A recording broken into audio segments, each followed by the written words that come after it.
The scorching sun of 1876 beat down on the endless plains of Kansas as Abigail Stevens watched her husband's grave being filled, each shovelful of dirt falling like thunder in her ears, the baby in her womb a painful reminder of all Thomas would never see. "I'm sorry, madam," the grizzled trail boss said, hat in hand. "Cholera's a terrible way to go. We can't delay the wagon train any longer, not with Indians reported up ahead and water running low." 26-year-old Tamara Elliott nodded numbly, her hands cradling her 5-month pregnant belly.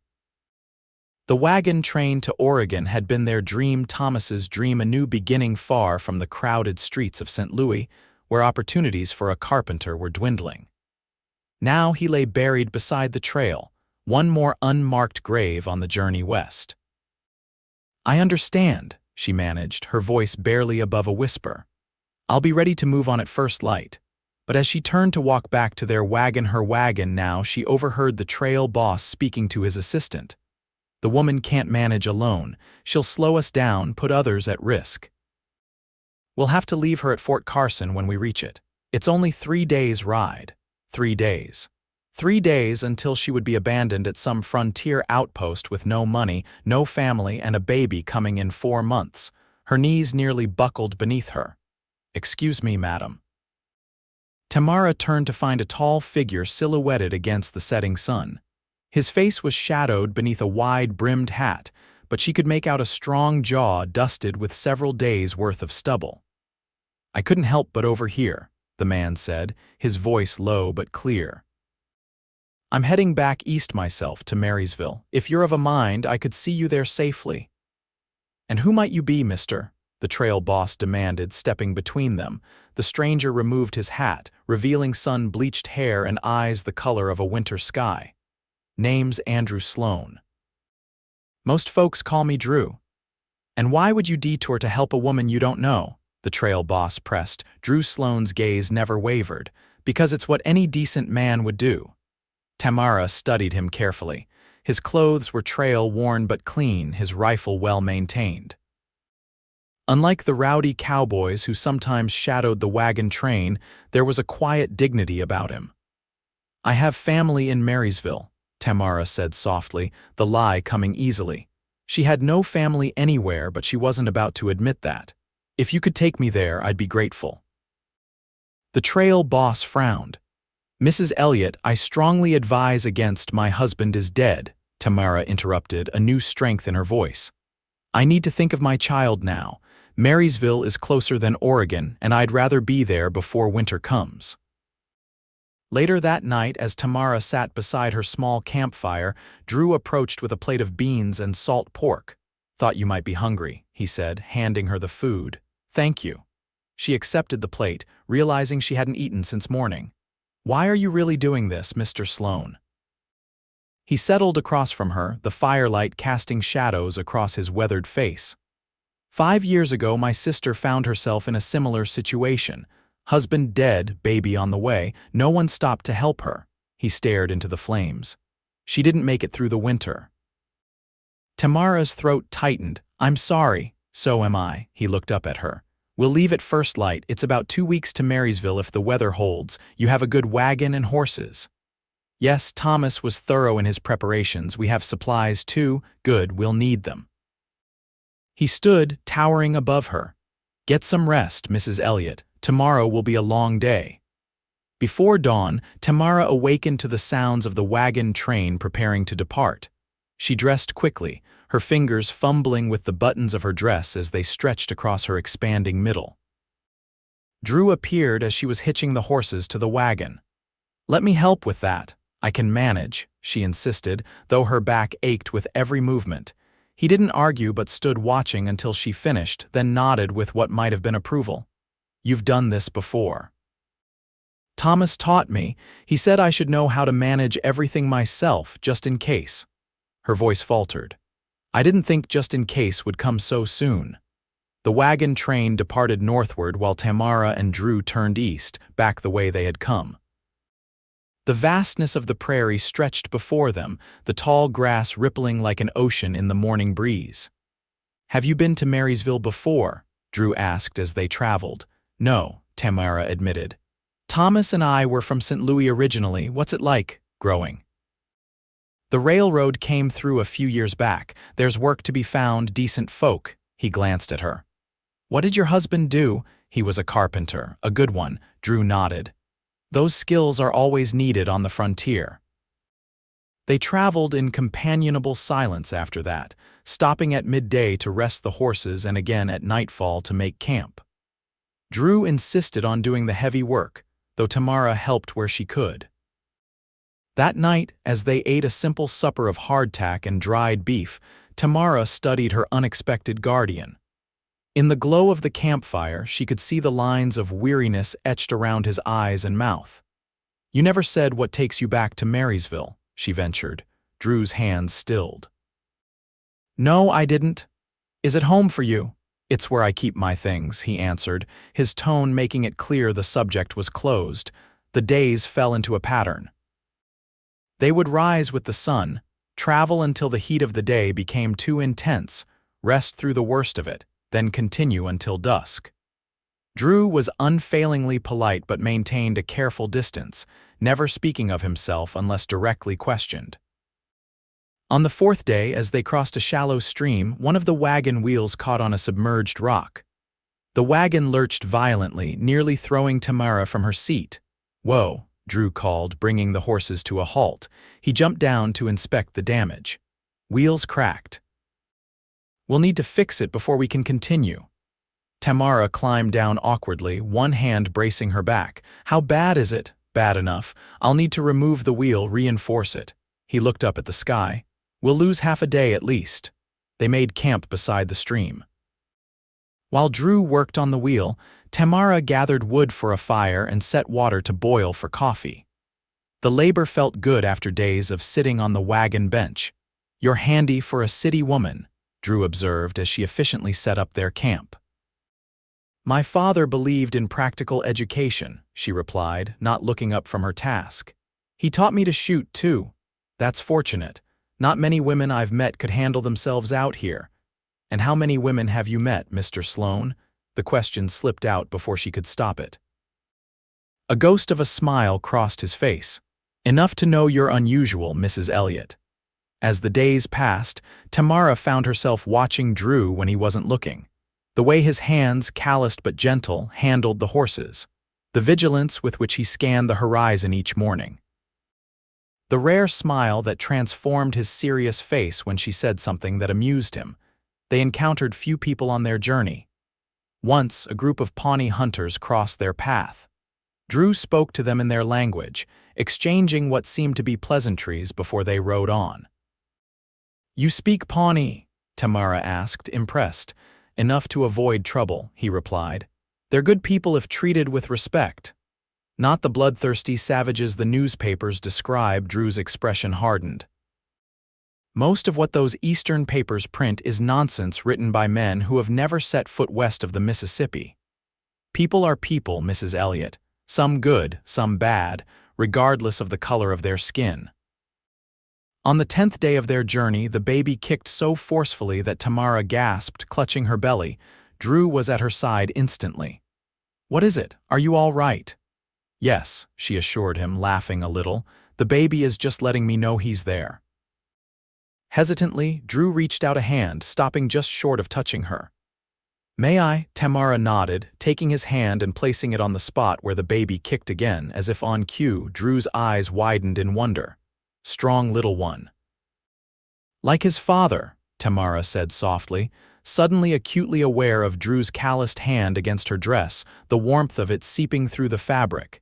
He withdrew his hand quickly, straightening. We should make another few miles before dark. That night, as Tamara tried to find a comfortable position in her bedroll, she heard Drew's voice from the other side of the dying fire. What will you do in Marysville? She stared up at the vast canopy of stars.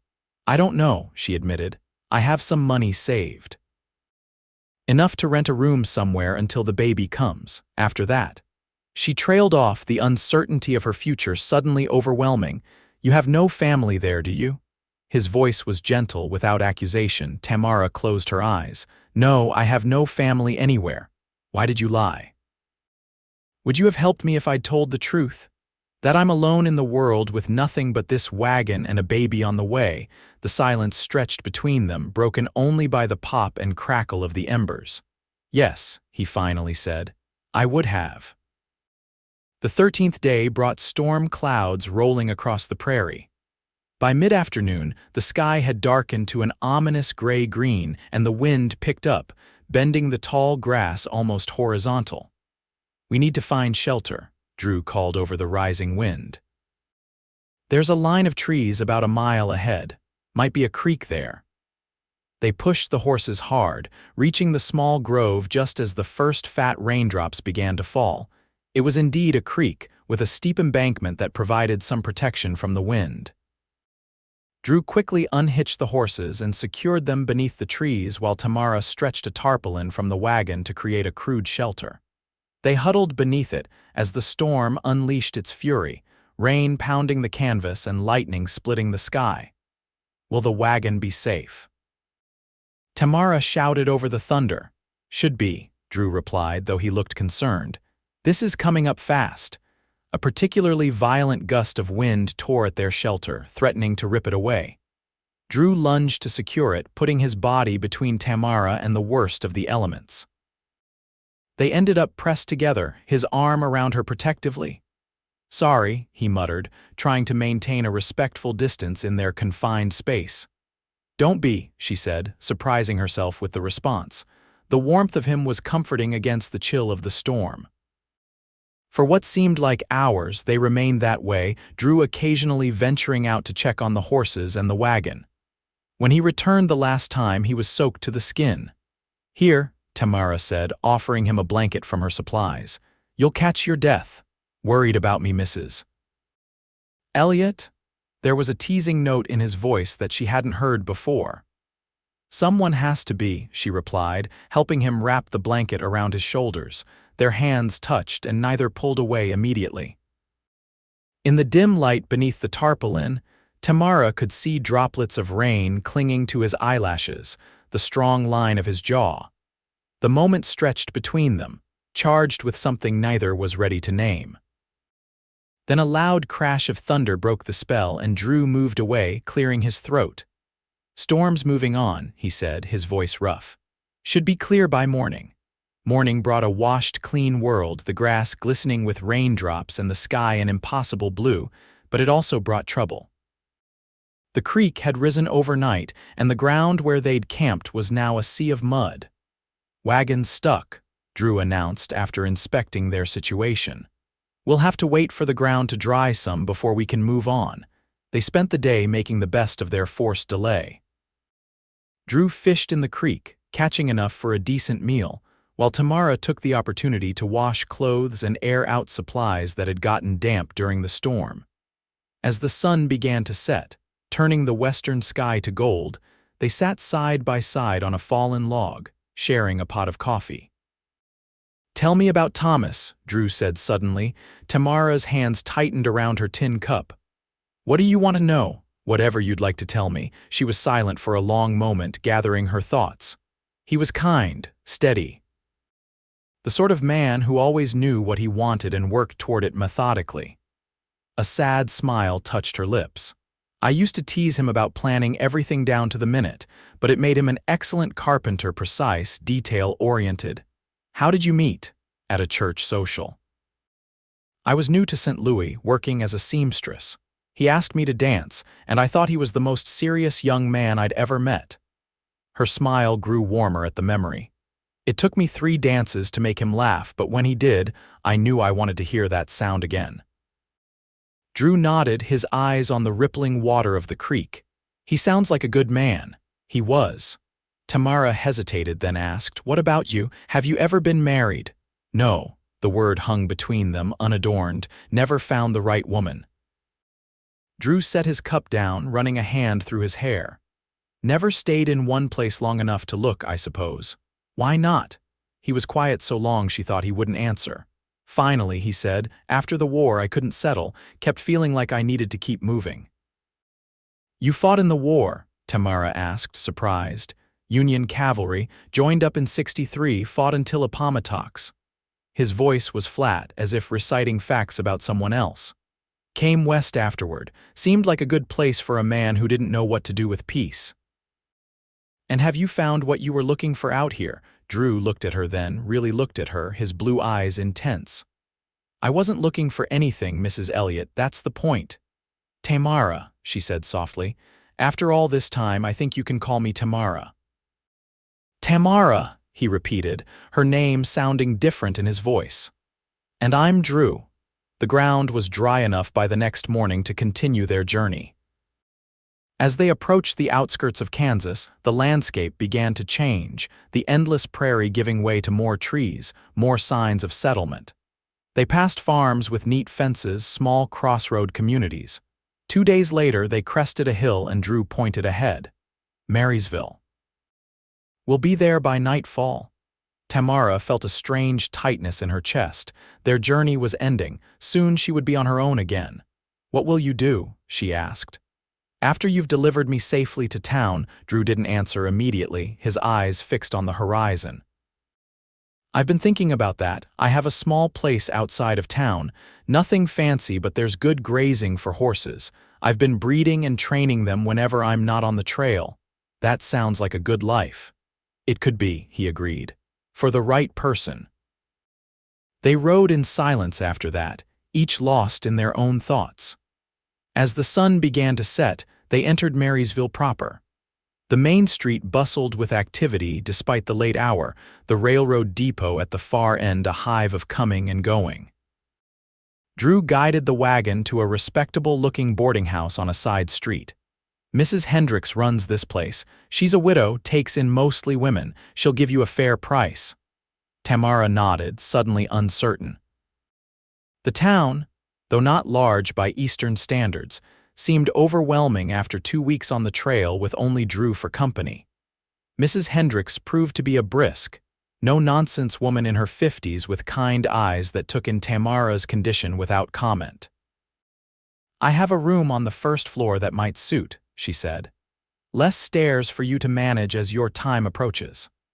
While Tamara discussed arrangements with the landlady, Drew unloaded her trunk and the supplies she would need immediately. When she returned to the wagon, he was standing beside it, hat in hand. Everything settled? He asked. Yes, thank you. Tamara twisted her hands together, suddenly shy. I don't know how to thank you for all you've done. No need for thanks. I told you I would see you safely to Marysville, and I have. Yes, she searched his face, looking for some sign of what he might be feeling. Will you, that is, might I see you again? Drew put his hat back on, the brim shadowing his eyes. Town's not that big, I'm sure our paths will cross. The finality in his tone stung more than she expected. Of course. Well, goodbye then, Mr. Sloan, and thank you again. He tipped his hat, climbed onto the wagon seat, and with a flick of the reins was gone, leaving Tamara standing alone in the gathering dusk. The next week passed in a blur of adjustment. Mrs. Hendricks introduced Tamara to Dr. Wilson, a kindly physician who assured her that both she and the baby seemed healthy despite the arduous journey. She found work at the local dress shop, her nimble fingers and eye for detail making her valuable despite her advancing pregnancy.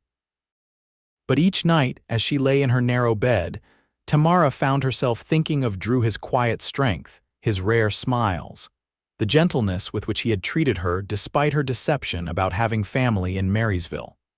On Sunday, Tamara attended services at the small Methodist church. As she was leaving, a familiar figure stood beside the hitching post, hat in hand. Drew, she said, unable to keep the pleasure from her voice. Mrs. Elliott. He looked different, clean-shaven, wearing a proper suit rather than his trail clothes.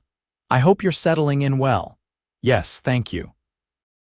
I've found work at Mrs. Peterson's dress shop. He nodded, his eyes taking in every detail of her appearance. You look well. As do you. She hesitated, then added, I've missed our conversations. A flash of something regret, longing crossed his face. I've thought of you too. Before she could respond, Mrs. Hendricks appeared at her elbow. Tamara, dear, I've invited the Wilsons for Sunday dinner. You'll join us, won't you? Of course, Tamara agreed, reluctant to end her encounter with Drew. "Mr. Sloan, you're welcome as well, Mrs." Hendricks added, her sharp eyes missing nothing. "There's always room for one more." Drew shook his head. "Thank you, madam, but I have matters to attend to at home." "Another time, perhaps," the older woman said, leading Tamara away. As October turned to November, Tamara's life fell into a routine. Work at the dress shop, meals at the boarding house, weekly church services. Her belly grew larger, the baby increasingly active. She made friends among the other women at Mrs. Hendricks's establishment and began to feel less like an outsider in Marysville. But she didn't see Drew again, though she heard his name mentioned occasionally. He came to town rarely, it seemed, preferring the solitude of his horse ranch outside of town. A good man, that Drew Sloan, Dr. Wilson commented during one of Tamara's checkups. "Keeps to himself mostly, but he's the first to help when someone's in need. Fought with distinction in the war, I hear." Tamara thought of the faraway look that sometimes came into Drew's eyes and wondered what he had seen during those terrible years. As December approached, Tamara found herself increasingly uncomfortable. The baby was due any day, according to Dr. Wilson, and she had prepared as best she could. Mrs. Hendricks promised to help when the time came, and several of the other boarding house residents had experience with childbirth. On a cold, clear morning in early December, Tamara woke to a sharp pain low in her belly. She lay still, waiting, and soon another came, stronger than the first. The baby was coming. Hours later, as the winter sun began to set, Thomas Elliott Jr. came into the world, red-faced and howling. Dr. Wilson pronounced him perfectly healthy, and Mrs. Hendricks wept as she placed the swaddled infant in Tamara's arms. "He has his father's chin," Tamara whispered, tracing the tiny face with a finger. But as she studied her son, she couldn't help noticing eyes that, though newborn blue, seemed to promise the winter sky shade she had come to know so well. 3 days after the birth, as Tamara sat by the window nursing her son, Mrs. Hendricks entered with an unusual expression on her face. "You have a visitor," she announced. "Mr. Sloan is here." Tamara's heart leaped. "Please show him in." Drew entered the room hesitantly, hat in hand, his eyes immediately drawn to the bundle in Tamara's arms. "I heard the news," he said softly. "Wanted to make sure you were both well." "We are," Tamara assured him, adjusting her shawl to better cover herself. "Would you like to meet him?" Drew approached cautiously, as if afraid the baby might break if he came too close. Tamara turned the infant slightly so Drew could see his face. "He's perfect," Drew said, his voice rough with emotion. "Would you like to hold him?" Drew looked startled. "I've never held a baby before." "There's nothing to it," Tamara said, rising carefully. "Sit there in the rocker." Once Drew was seated, she gently placed the baby in his arms, showing him how to support the tiny head. The contrast between the rugged cowboy and the delicate newborn might have been comical if it weren't so touching. "What's his name?" Drew asked, his eyes never leaving the infant's face. "Thomas, after his father," Tamara replied, "though I've been calling him Tommy." Drew nodded, running a gentle finger along the baby's cheek. "Hello, Tommy, welcome to the world." After a few minutes, Tommy began to fuss, and Drew handed him back to Tamara with obvious relief. "I should go," he said, standing. "Let you rest." "Drew," Tamara said before he could reach the door. "Why did you really come today?" He turned, his expression unreadable. "I told you, to see that you were well." "Is that all?" Drew's shoulders slumped slightly. "What would you have me say, Tamara? The truth, whatever it may be." He was silent for a long moment, his hands twisting his hat brim. "I've thought of you every day since I left you at this house. I've told myself it's wrong that you're still grieving your husband, that you have a new baby to think of, that I have nothing to offer a woman like you." "What if I disagree?" Tamara said softly. "What if I believe you have a great deal to offer?" Drew crossed the room in 2 strides, kneeling beside her chair. "I'm not Thomas. I'll never be as steady or as certain as he was." "I don't want Thomas," she replied, her free hand reaching for his. "He's gone, and while I'll always honor his memory, I'm still here, still living." Drew's fingers tightened around hers. I've never stayed in one place very long, never felt I belonged anywhere but these past weeks being away from you. He shook his head. It felt like being away from home. Tamara's eyes filled with tears. I felt the same, lost, adrift, even surrounded by kind people. I have nothing grand to offer, Drew continued. Just a small house that needs a woman's touch, land that could grow with time, and horses that need training.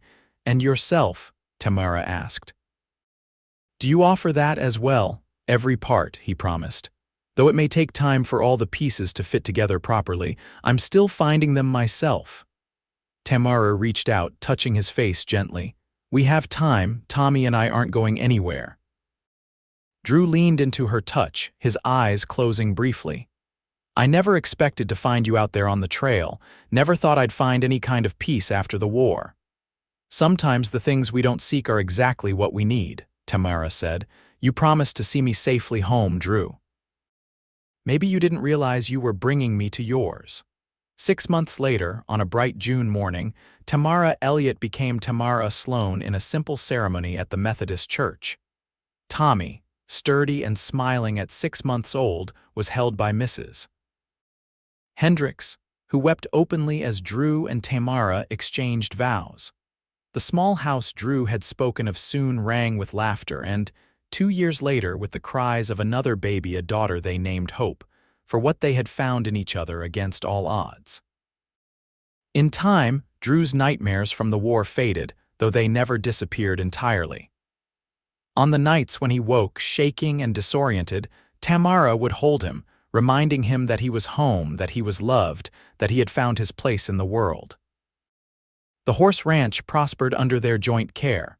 Drew's skill with the animals combined with Tamara's head for business turned their modest operation into one of the most respected in the county. Tommy grew tall and strong, with his father's steady nature and Drew's way with horses. Hope, blonde and determined, managed the household accounts by the time she was 12, freeing Tamara to help Drew expand their holdings. On their 10th anniversary, as they sat on the porch of their now substantial home watching the sunset, Drew took Tamara's hand, his thumb rubbing over the simple gold band he'd placed there a decade before. You ever regret it? He asked, trusting a stranger on the trail all those years ago. Tamara smiled, leaning her head against his shoulder. Best decision I ever made, even if you did take forever to come calling after we reached Marysville. Drew laughed, the sound free and easy in a way it hadn't been when they first met. I was trying to be honorable, give you time to settle in. 3 weeks, Tamara said dryly, and you might have waited longer if Tommy hadn't decided to arrive when he did. I was coming that day anyway, Drew admitted. Had my speech all prepared, then Mrs. Peterson at the dress shop told me you'd gone into labor, and all my careful words went right out of my head. Tamara squeezed his hand. We found our way despite that, we always do. As the last rays of sunlight painted the Kansas sky in gold and crimson, Drew pulled his wife closer, marveling at the journey that had brought them together, a grief-stricken widow, a lost soldier, and the promise of safe passage that had led them both home.